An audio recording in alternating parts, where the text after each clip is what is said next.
بسم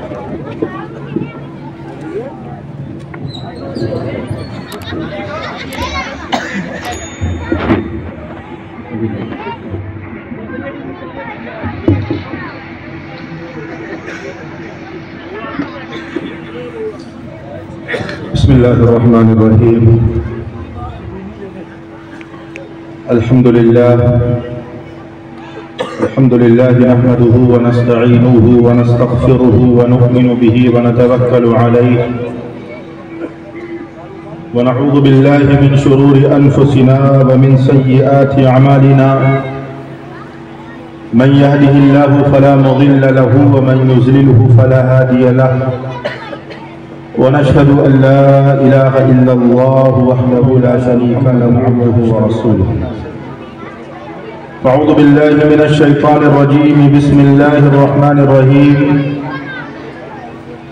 سبحان الذي أسرى بعبده ليلا من المسجد الحرام إلى المسجد الأقصى الذي باركنا حوله لنريه من آياتنا إنه هو السميع البصير.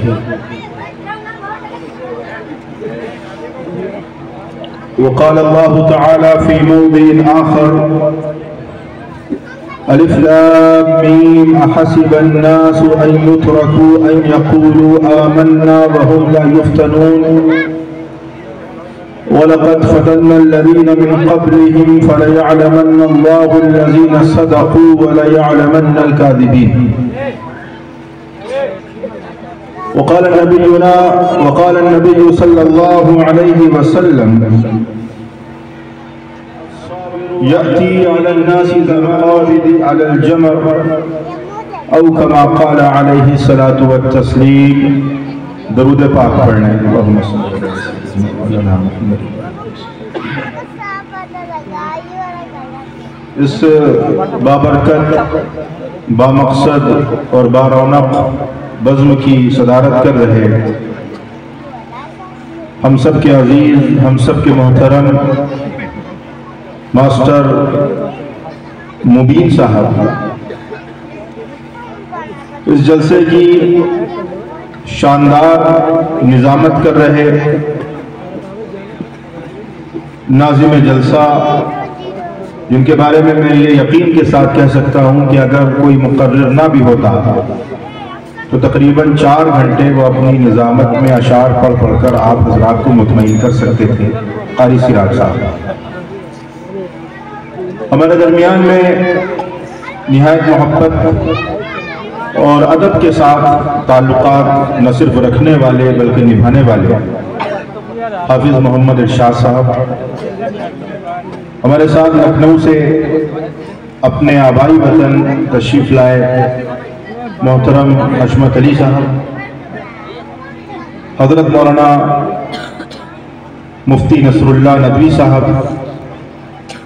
معاون قاضی دارالعلوم فرنگی محل حضرت مولانا، مدرسہ اسلامیہ قطبیہ کے تمام اساتذہ کرام اور اس بزم کو سجانے والے، سنوارنے والے، آپ حضرات کی جنت کے ٹکٹ کا انتظام میں پیش رہنے والے یہ منتظمہ کمیٹی اور تمام جو قصبے کے لوگ ہیں، یہ سب قابل مبارکباد ہے. اصل میں مسئلہ یہ ہے کہ اس دور کے اندر ہمارے نوجوانوں میں، بزرگوں میں، بچوں میں، ہماری ماں اور بہنوں میں ایک عجیب فکری اور ذہنی ارتداد ہے. اب یہاں ارتداد کہا جائے تو 90% لوگ یہ سمجھ ہی نہیں پائیں گے کہ ارتداد کہتے کسے. اگر آپ میں سے کسی کو کھڑا کیا جائے اور یہ کہا جائے بھائی معراج کے معنی کیا ہے، تو شاید ہی 1-2 لوگ ہوں گے جو پرانے مکتب کے پڑھے ہوئے ہوں. مار اور چھڑی کی ڈر سے ان کو کسی زمانے میں ان کے مولوی صاحب نے، حافظ جی نے، امام صاحب نے معراج کے معنی بتا دیے. آج کی نئی جنریشن جو 1 2 3 میں گنتی ہے، 1 2 3 بھی نہیں آتا ہے، وہ معراج کے معنی نہیں بتاتا. لیکن اللہ کا فضل و کرم یہ ہے کہ ہمارے ہر دور میں اللہ نے کچھ ایسے مصلحین پیدا کیے ہیں. جیسا ابھی ایک بچے نے پڑھا کہ وہ کسی کے چندے کے محتاج نہیں، کسی کے گھر سے ناشیدان اور ٹفن کے محتاج نہیں. اللہ ان کا انتظام کرتا ہے اور بہترین کرتا ہے. یہ مصلحین ہر دور میں رہے، اور اگر یہ مصلحین نہ ہوتے، یا علماء نہ ہوتے، یا ائمہ نہ ہوتے، یا خطبہ نہ ہوتے، تو شاید ہی ہمارے گزرنے والوں کا نماز جنازہ کوئی پڑھاتا. تو یہ ارتداد کا جو لفظ ہے، اس کے معنی یہ ہے کہ ہم ذہنی طور پر اور فکری طور پر اسلام کو چھوڑ چکے. اور ایسے ایسے کفریہ جملے ہمارے بچے، ہمارے نوجوان اور بعض دفعہ بزرگ بھی نکالتے ہیں، گویا کہ ایسا لگتا ہے کہ اب وہ زندگی سے مایوس ہو گئے ہیں اور دائرہ اسلام سے نکل کر کفر کی راہ پر.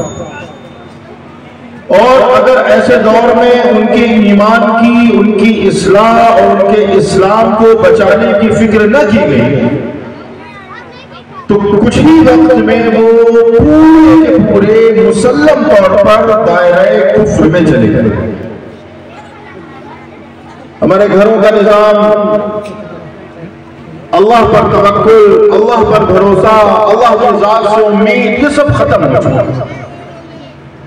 اکنومیکلی، فائنینشلی مسائل درپیش ہے. ایک انسان ہے جو اپنے ایمان کا سودا کرنے پر مجبور ہو.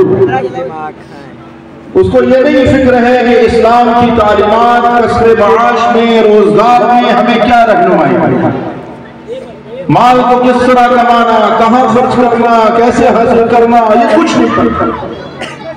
مگر جمعے کی نماز وہ آرام سے جا کر پڑھتے ہیں، رمضان میں روزے بھی رکھتے ہیں، اور جو بظاہر اسلامی اعمال ہے وہ ان کے پابند، لیکن ان کے دل سے، ان کے قلب سے، ان کی دل کی گہرائی سے ایمان نکل چکا ہے اور انہیں اس کا احساس ہے. یہ ہے فکری ارتداد، یہ ہے ذہنی ارتداد. اور اس کی وجہ بھی ہے، اس کی وجہ یہ ہے کہ آج کے جو پرآشیب ماحول میں، جہاں ہر طرف آزمائشیں ہیں، مشکلات ہیں، پریشانیاں ہیں، چیلنجز ہیں، جہاں ہمیں ہر طریقے سے ڈرایا جاتا ہے، دھمکایا جاتا ہے، ہمارے خلاف مقدمے لگائے جاتے ہیں، ہم سے ہمارے ووٹ کا حق چھینا جاتا ہے، جہاں ہمارے مساجد، مدارس، درگاہیں، قبرستان کو نشانہ بنایا جاتا ہے، جہاں ہمارے اذانوں پر پابندی لگائی جاتی ہے، جہاں ہمارے جمعے کے خطبوں کو چیک کیا جاتا ہے، پرکھا جاتا ہے، جہاں ہمارے اماموں کو ہیرسمنٹ کا شکار بنایا جاتا ہے، جہاں ہماری آبرو، ہماری عزت کے ساتھ کھلواڑ کیا جاتا ہے، جہاں پر ہماری ماں اور بہنوں کی عزت کی، ناموس کی دھجیاں اڑائی جاتی ہیں، ایسے وقت میں ہمارے دلوں میں یہ ڈر بیٹھتا ہے کہ کہیں ایسا نہ ہو کہ یہ طاقتیں، یہ قوتیں جو آج اسلام مخالف ہیں ہم پر غالب ہیں. اور اس ڈر کی بنیاد پر، اس فکر کی بنیاد پر، اس خدشے کی بنیاد پر ہمارے نوجوان اسلام اور یقین کی راہ سے ہٹ کر کفر اور ارتداد کی راہ پر چل کر.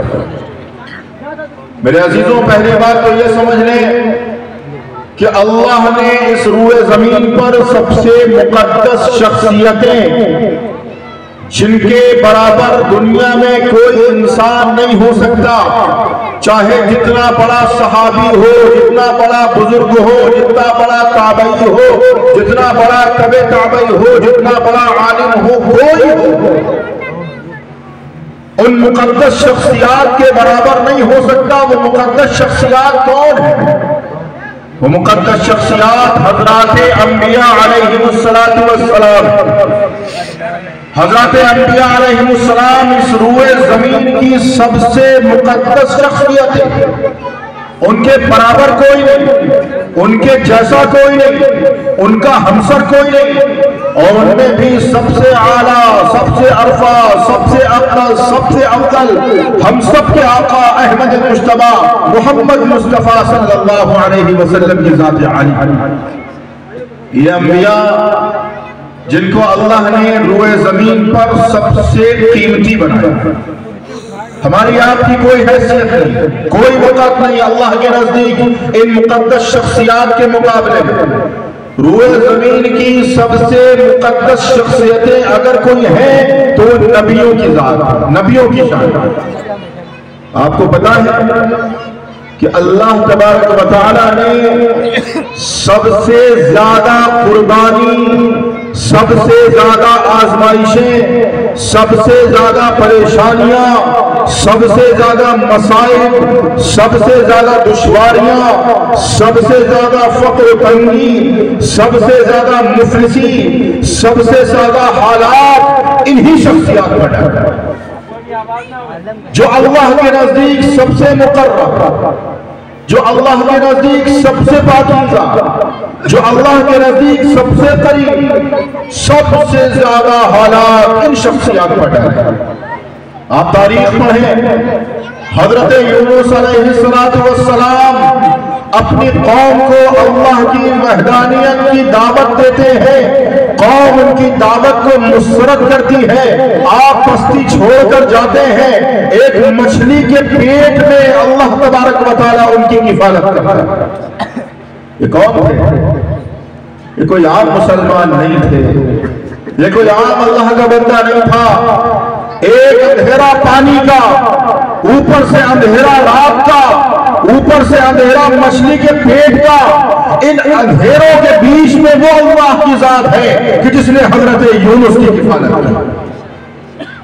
وہ اللہ کی ذات ہے کہ جو حضرت یونس کی مدد اور معاونت میں کھڑی ہوئی ہے۔ وہ میری ذات، وہ اللہ رب العزت کی ذات ہے، وہ میرے رب کی ذات ہے، وہ میرے مولا کی ذات ہے، وہ ذات اللہ رب العزت کی ہے۔ آپ آگے بڑھیں، بقرہ عید میں ہم قربانی کرتے ہیں۔ حضرت ابراہیم علیہ السلام ایک مرد مجاہد ہے جو کفار کے سامنے کھڑا ہوتا ہے، کفار کو چیلنج کرتا ہے، کفار کو چیلنج کرتا ہے۔ حالانکہ ان کے والد، ان کے باپ خود بناتے ہیں، لیکن چیلنج کرتا ہے، اللہ کی وحدانیت کا، اللہ کی توحید کا ڈنکا بجاتا ہے۔ کیا ہوتا ہے؟ اللہ تعالیٰ ان پر نوٹوں کی بارش کرتا ہے، اللہ تعالیٰ ان کے لیے راستے ہموار کرتا ہے، اللہ تعالیٰ ان کے لیے آرائش اور زیبائش اور آسائش کا انتظام کرتا ہے۔ کیا ہوتا ہے؟ حضرت ابراہیم کے ساتھ کیا ہوا؟ وہ اللہ کا بندہ نہ کبھی جھوٹ بولتا، نہ کبھی زنا کرا، نہ کبھی شراب پی، نہ کبھی کوئی غیبت کی، نہ چغلی کی، نہ حسد کی، نہ جلن کی۔ اللہ کا برگزیدہ بندہ ہے جو خلیل اللہ کا لقب پاتا ہے حضرت ابراہیم۔ کیا ہوتا ہے؟ آگ جلائی جاتی ہے، کس کے لیے؟ ایمان والے کے لیے۔ کس کے لیے جلائی گئی؟ ایمان والے کے لیے۔ کس کے لیے؟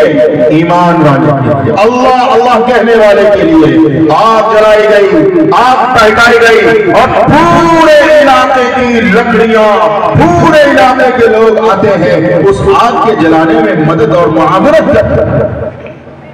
حضرت ابراہیم اللہ سے کہتے ہیں، اے اللہ، ابھی تو حالات سازگار نہیں ہیں، ابھی تو بڑی دشواریاں ہیں، ابھی تو یہ بادشاہ بیٹھا ہے، یہ نمرود ہے، ابھی تو مسئلہ حل نہیں ہوگا۔ اے اللہ، حالات کچھ سازگار ہو جائے، حالات کچھ بہتر ہو جائے، کچھ کنٹرول میں آ جائے، تب میں آپ کا دین، آپ کی دین کی اشاعت کروں گا۔ حضرت ابراہیم کو اللہ نے بھیجا مخالف حالات، حضرت یونس کو بھیجا مخالف حالات، حضرت موسیٰ کو بھیجا مخالف حالات، حضرت جتنے بھی انبیاء علیہ السلام آئے کوئی سازگار حالات میں نہیں آیا ہے۔ ان کو جب بھیجا گیا ہے جب حالات مخالف، حالات سازگار کوئی اللہ کا نبی نہیں آیا۔ جب حالات مخالف ہوئے تو اللہ نے اپنے سب سے برگزیدہ بندوں کو بھیجا۔ کیوں؟ اس لیے کہ جب حالات مخالف ہوں گے تبھی تو تمہارا امتحان ہے کہ تم ایمان والے ہو یا نفاق تمہارے دلوں میں، تم زبان سے کلمہ پڑھتے ہو یا تمہارے دل کے اندر بھی ایمان جیسی کوئی چیز باقی ہے۔ یہ اللہ آزماتا ہے،